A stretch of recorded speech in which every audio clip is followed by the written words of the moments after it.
Ndinonzi Dorcas Shava, ni mufuka kana kuti makanjira. Ndakaberekerwa kuChiweshe ndikazokurira zvangu ndakumabvuku. Isu takaberekwa tiri vasikana 12, vasikana chete pasina kana mukomana. 6 ndo vakatungamira, tasara iye zvino tiri 6. Kare vanhu ukaonekwa uchinatira kana kuti uchitora zumbani riya woisa mumvura wonatira, vanhu vakuita chibhoyi. Vanhu ndobva vazvirasa zvese izvozvo.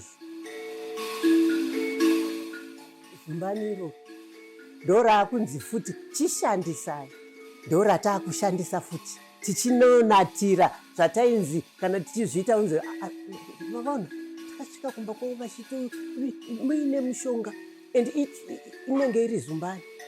Zvino ndiro raakutoshandiswa even kana nevarungu.